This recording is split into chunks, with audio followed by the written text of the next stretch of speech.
everyone. So I kind of did some math to figure out how many chapters we would have, because this is kind of a longer book, to make sure we get it in time for the end of the school year. So some of these might end up getting a little bit long. I usually try to do about 10 minutes, but it looks like it will probably be closer to 15.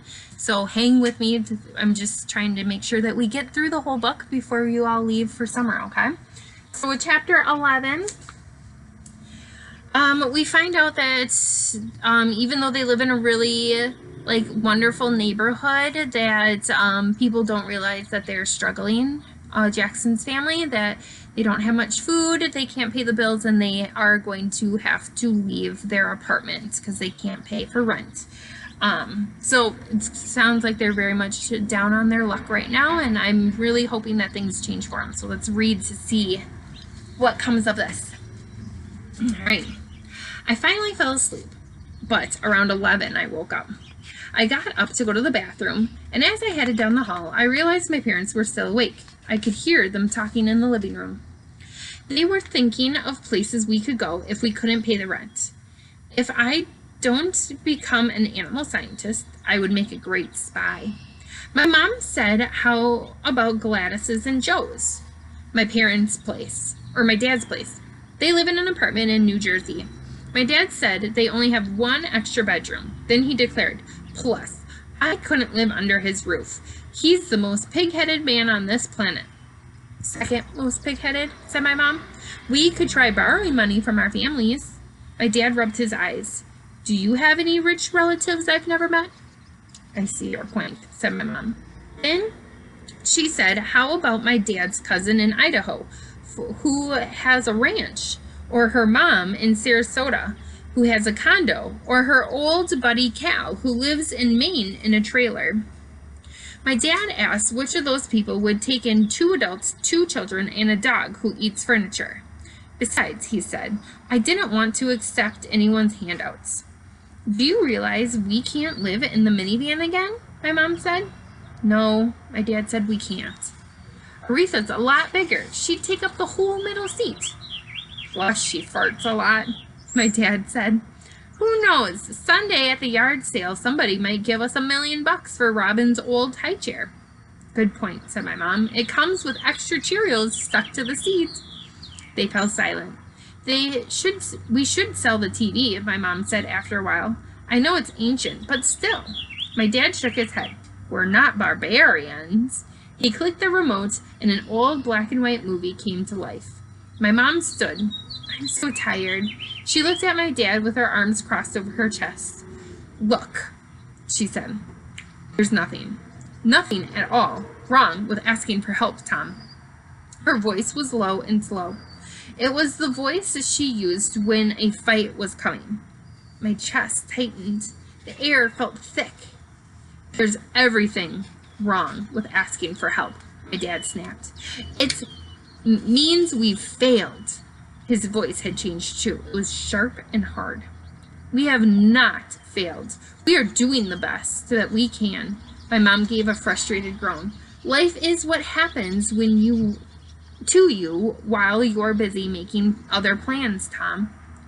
Really? My dad was yelling. So now you're resorting to fortune cookie wisdom? What do you think that means, fortune cookie wisdom?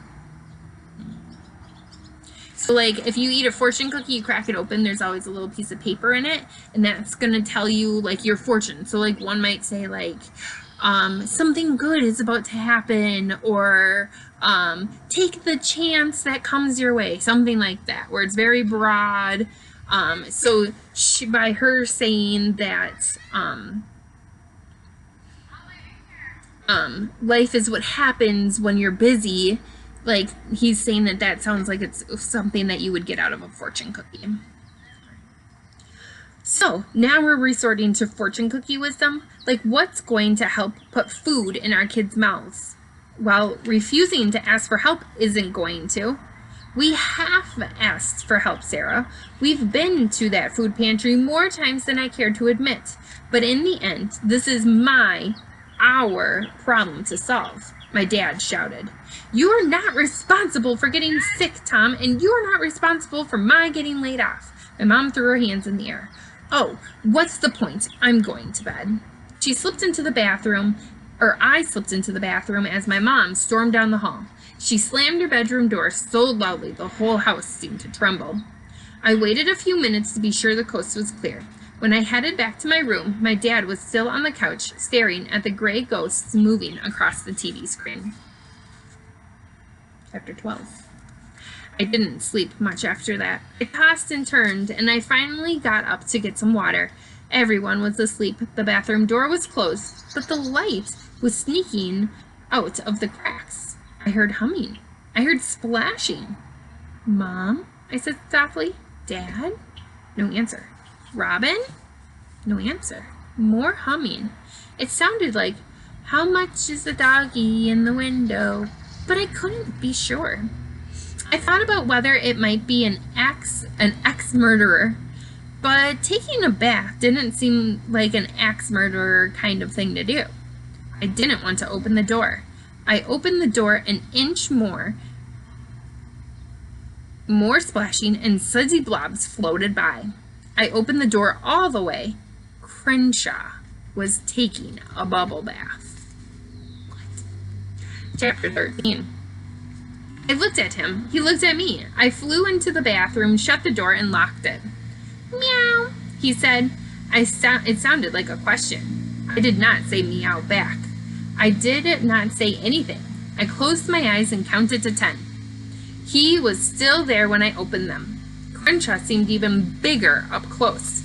His white stomach rose from the bubbles like a snowy island. His enormous tail draped over the side of the tub. Do you have any purple jelly beans? He asked. He had thick whiskers that poked out of his face like uncooked spaghetti. No, I said. I didn't. I said it more to myself than to him. Aretha scratched at the door. Not now, girl, I said. She whined. Crenshaw wrinkled his nose. I smell dog. He was holding one of Robin's rubber duckies. He looked at the duck carefully, then rubbed his forehead on it.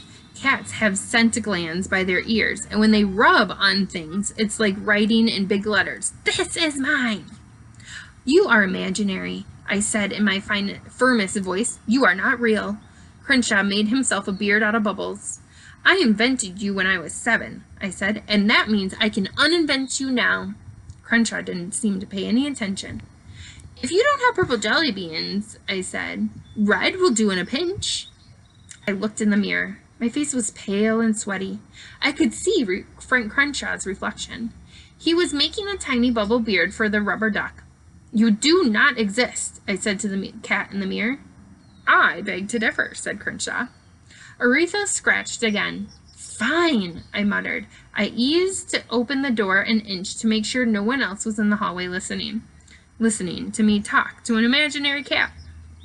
Aretha bulldozed through like I had a giant juicy steak waiting in the tub. I locked the door again. Once she was inside, Aretha stood perfectly still on the bath rug, except for her tail. That was fluttering like a windy day flag. I am positive flummoxed as to why your family felt the need to get a dog, said Crenshaw, eyeing her suspiciously. Why not a cat? An animal with some pizzazz, some dignity. Both my parents are allergic to cats, I said. Oh boy, I am talking to my imaginary friend. I invented him when I was 7. He is here in our bathtub. He has a bubble beard. Aretha tilted her head. Her ears were on alert. When she sniffed the air, her nose quivered. Begone, foul beast, said Crenshaw. Aretha plopped her big paws on the edge of the tub and gave Crenshaw a heartfelt slobbery kiss. He hissed long and low. It sounded more like a bike tire losing air than an angry cat. Aretha tried for another kiss. Crenshaw flicked a pawful of bubbles at her. She caught them in her mouth and ate them. I never have seen the point of dogs, said Crenshaw. You're not real, I said again. You always were a stubborn child. Crenshaw unplugged the tub and stood. Bubbles drifted, bathwater swirled, dripping wet. He looked half his size. With his fur slicked down, I could make out the delicate bones in his legs. Water rushed past them like a flood around the trees. He had excellent posture. I didn't remember Crenshaw towering above me. I'd gotten a lot taller since I was 7, but had he? Did imaginary friends actually grow? Towel, please, said Crenshaw. Chapter 14. With the trembling fingers, I passed Robin's faded pink Hello Kitty towel to Crenshaw. Thoughts zapped through my brain like summer lightning. I can see my imaginary friend. I can hear him and talk to him. He is using a towel. As Crenshaw climbed out of the tub, he reached for my hand. His paw was warm and soft and wet, big as a lion's, with fingers the size of baby carrots. I can feel him. He feels real. He smells like wet cat. He has fingers. Cats do not have fingers. Crenshaw attempted to dry himself. Each time he noticed a tuft of hair out of place, he paused to lick it. His tongue was covered with little prickles, like pink Velcro. Those things on your tongue are called papillae, I said, and then I realized that maybe this wasn't the best time for sharing nature facts. Crenshaw glanced in the mirror. My, don't I look a fright? Aretha lifted his tail helpfully. Off me, hound, Crenshaw said. He tossed the towel aside. It landed on Aretha. I need more than a towel. I need a good old-fashioned shake. Crenshaw took a deep breath. His body rippled. Water drops flew like crystal fireworks. When he'd finished, his fur was spiky. Aretha tossed off the towel, wagged crazily. Look at that ridiculous tail, Crenshaw said. Humans laugh with their mouths, dogs with their tails. Either way, it makes for a pointless mirth. I pulled the towel away from Aretha. She snarled between her teeth like tug-of-war. What about cats? I asked. Don't you laugh.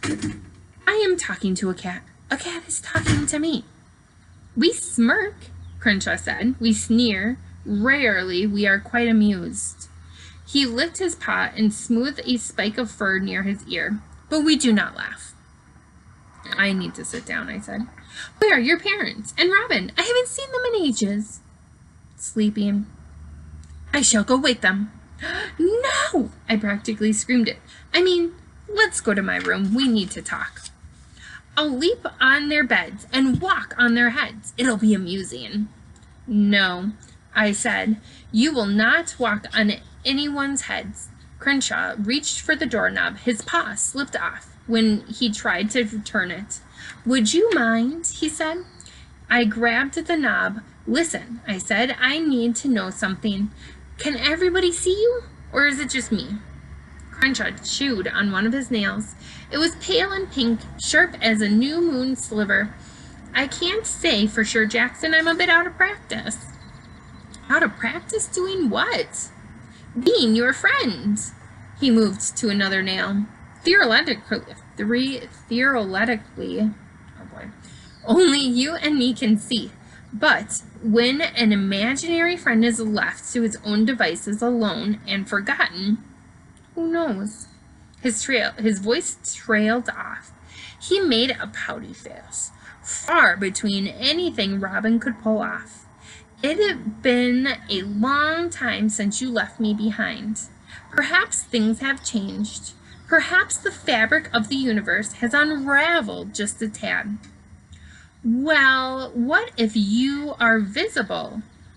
I can't just let you walk down the hall to my room. What if my dad wakes up to get a snack? Or what if Robin has to use the bathroom? She doesn't have a litter box in her own room? No, she doesn't have a litter box in her room. I pointed to the toilet. Ah, yes, it's all coming back to me now. Look, we're going to my room. Be quiet, and if anybody comes out, just, I don't know, freeze. Pretend you're a stuffed animal. Stuffed? He sounded offended. I beg your pardon. Just do what I say. The hallway was dark except for the bathroom light spilling into the carpet like melted butter. Crenshaw moved silently for such a big guy. That's why cats are amazing hunters. I heard a soft creak behind me. Robin stepped out of her bedroom. I jerked my head to check on Crenshaw. He froze in place. His mouth opened.